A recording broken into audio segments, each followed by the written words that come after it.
Good morning students. हम पढ़ रहे थे बाज़ार के बारे में। हमने बाज़ार का अर्थ जाना। अब हम आगे बाज़ार का वर्गीकरण करते हैं। बाज़ार के वर्गीकरण को क्षेत्र अनुसार, समय अनुसार, कार्य अनुसार, प्रतियोगिता या परिस्थितियों के अनुसार किया जा सकता है। सबसे पहले क्षेत्र अनुसार बात करें तो स्थानीय बाज़ार होते हैं, प्रादेशिक बाज़ार, राष्ट्रीय बाज़ार, अंतर्राष्ट्रीय बाज़ार। क्षेत्र के अनुसार अगर हम बात करते हैं तो जैसे कि किसी वस्तु का मार्केट जितना संक्षिप्त जगह पे होगा वह स्थानीय बाज़ार कहलाता है। जैसे राजस्थानी आप जूतियों की बात करें या फिर जैसे बंदे है ना, इसके अलावा आप लहंगा, ये राजस्थानी लहंगा या पगड़ी, साफे, ये जो बाज़ार हैं, इनका जो बाज़ार होता है वह राजस्थान तक ही सीमित है। इसी प्रकार से आप केरल की जो वहाँ की लोकल जो ड्रेस होती है वो वहीं तक ही पहनी जाती है। या आप जैसे अरुणाचल प्रदेश का देख लीजिए, वहाँ जो सिर के ऊपर वहाँ के लोग जो रखते हैं वो अरुणाचल प्रदेश में ही पहना जाता है, उसके बाहर इतनी डिमांड नहीं है। इसी प्रकार से राष्ट्रीय बाज़ार जो सिर्फ राष्ट्र के अंदर ही सीमित रहता है। जैसे राष्ट्र के अंदर ही, जैसे कि आप ले सकते हैं बंदेश की जो साड़ी होती है पूरे भारत के अंदर फेमस है, भारत में ही पहनी जाती है, क्योंकि साड़ी का जो कल्चर है वह भारत का ही है। तो भारत के बाहर आप साड़ी इतनी ज़्यादा फेमस नहीं पाओगे जितना कि आपको ये है इंडिया के अंदर मिलेगी। इसी प्रकार से अंतर्राष्ट्रीय बाज़ार की बात करें तो अंतर्राष्ट्रीय बाज़ार में जिन वस्तुओं की डिमांड देश की सीमाओं से परे हैं, जिन वस्तुओं की डिमांड वह वस्तुएं अंतर्राष्ट्रीय वस्तुएं कहलाई जाती हैं। जैसे कि अगर हम बात करें शराब की जो मांग है वह पर्टिकुलर जगह पे नहीं, पूरे पूरे ऑल इंडिया के अंदर या इंडिया के बाहर भी वर्ल्ड के अंदर इसकी डिमांड है। तो ये आपके क्या है, वहाँ अंतर्राष्ट्रीय बाज़ार है। जैसे गोवा का एक फेमस ड्रिंक होता है वहाँ का फेनी, वो सिर्फ गोवा के अंदर फेमस है, बाहर नहीं है। तो वो क्या है, स्थानीय बाज़ार में फेमस है। तो उस वस्तु की जो डिमांड है सिर्फ वहाँ के मार्केट में होती है। तो इस प्रकार का जो वस्तु है वह स्थानीय वस्तुएं कहलाती हैं और इनका जो बाज़ार होता है वह स्थानीय बाज़ार कहलाता है। इसी प्रकार से समय के अनुसार जब हम वर्गीकरण करते हैं बाज़ार का तो इसके 4 भाग होते हैं, अति अल्पकालीन या दैनिक बाज़ार, अल्पकालीन और दीर्घकालीन और अति दीर्घकालीन।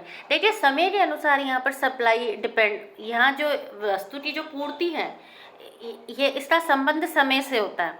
जिन वस्तुओं की पूर्ति आप उसकी मांग के अनुसार नहीं कर सकते हैं, अगर मांग बढ़ती है तो आप एकाएक पूर्ति नहीं बढ़ा सकते हैं उन वस्तुओं की।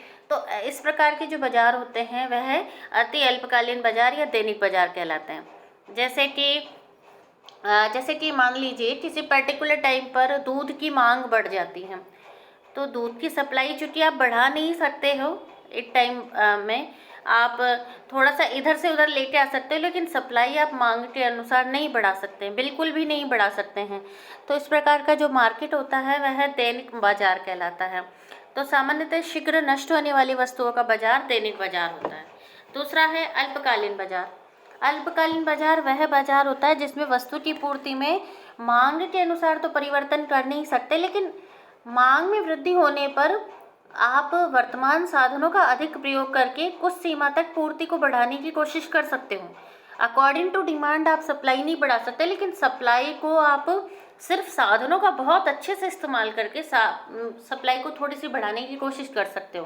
तो इस प्रकार का जो मार्केट होता है वह शॉर्ट पीरियड मार्केट कहलाता है। फिर है दीर्घकालीन बाज़ार। दीर्घकालीन बाज़ार में क्या है कि आपको इतना टाइम मिलता है, इतना समय मिलता है कि उत्पत्ति के साधनों में आप घटत बढ़त कर सकते हैं, विस्तार संकुचन कर सकते हैं, ताकि पूर्ति को मांग के अनुसार घटाया बढ़ाया जा सकता है। तो इस प्रकार की जो वस्तुओं के मूल्य निर्धारण में पूर्ति महत्वपूर्ण भूमिका निभाती है।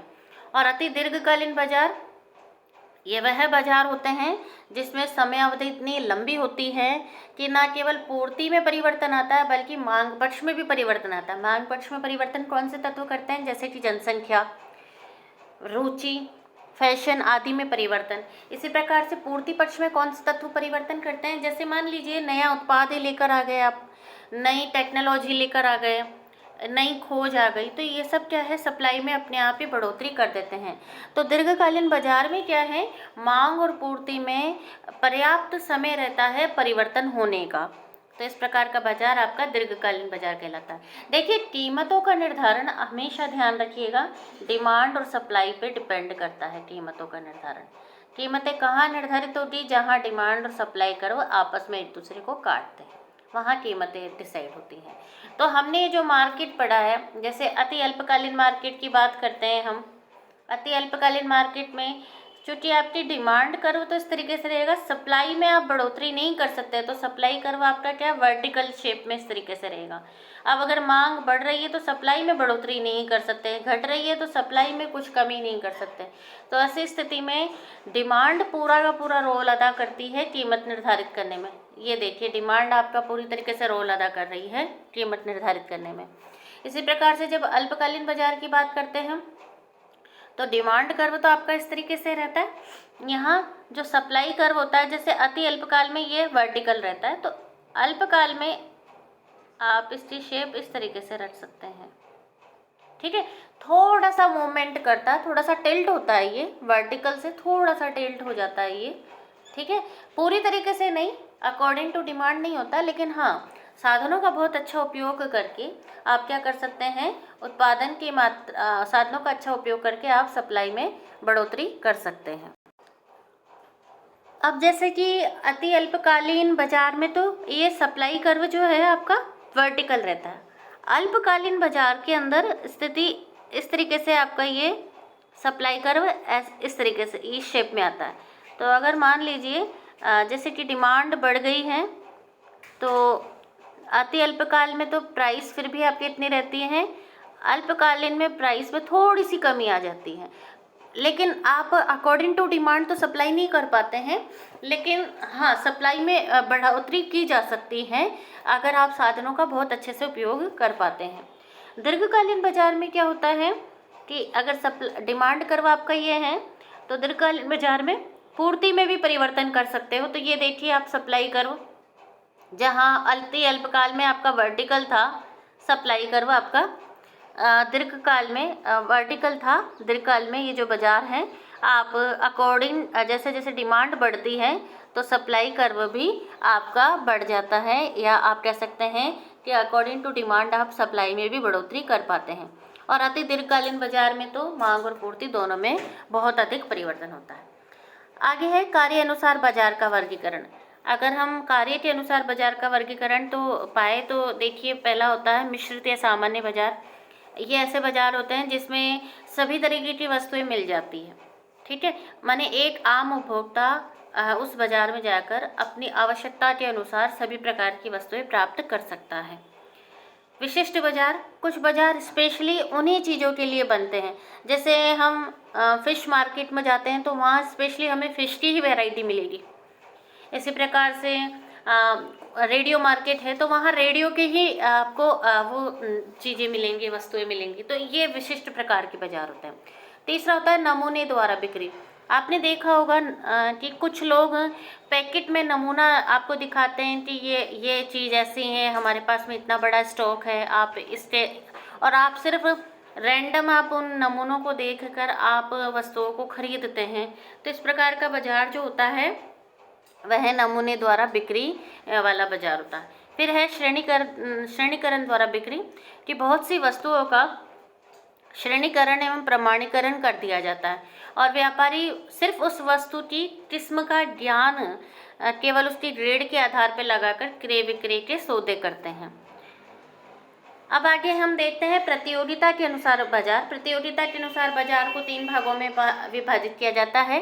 पूर्ण बाजार, पूर्ण बाजार का आशय ऐसे बाजार से है जहां वस्तु के अनेक क्रेता और विक्रेता आते हैं। इसी प्रकार से दूसरा होता है आपका अपूर्ण बाजार। अपूर्ण बाजार में क्रेता और विक्रेताओं की संख्या पूर्ण बाजार से कम होती हैं, प्रतिस्पर्धा का अभाव होता है, वस्तु विभेद की प्रवृत्ति होने की वजह से मूल्यों में अंतर होता है। पूर्ण बाजार में मूल्यों में अंतर नहीं पाया जाता है।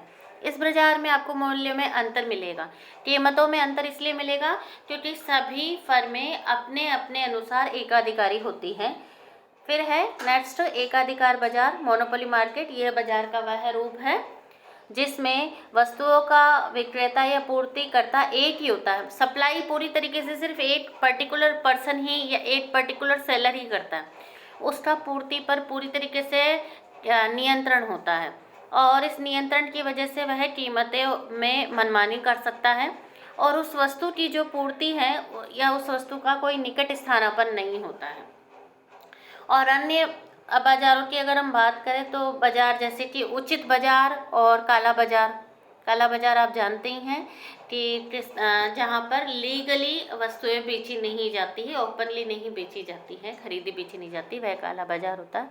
फिर है उपज बाज़ार होता है। उपज बाज़ार जिसमें वस्तुओं के उत्पादित वस्तुओं के क्रय विक्रय के सौदे होते हैं। फिर है स्कंद बाज़ार, स्टॉक मार्केट, जहाँ पर स्टॉक मार्केट क्या है, स्टॉक मार्केट में वस्तुओं और जो अंश और ये स्टॉक है इनकी क्रय विक्रय होता है। और लास्ट है धातु बाज़ार, जिसमें सोने चांदी जैसी धातुओं के क्रय विक्रय के सौदे होते हैं। तो अभी हमने आज के वीडियो में बाज़ार के रूप के बारे में अध्ययन किया। अब नेक्स्ट वीडियो में हम बाज़ार की विभिन्न जो बाज़ार हैं उनकी स्थितियों के बारे में हम अध्ययन करेंगे। ये वीडियो इतना ही है। धन्यवाद।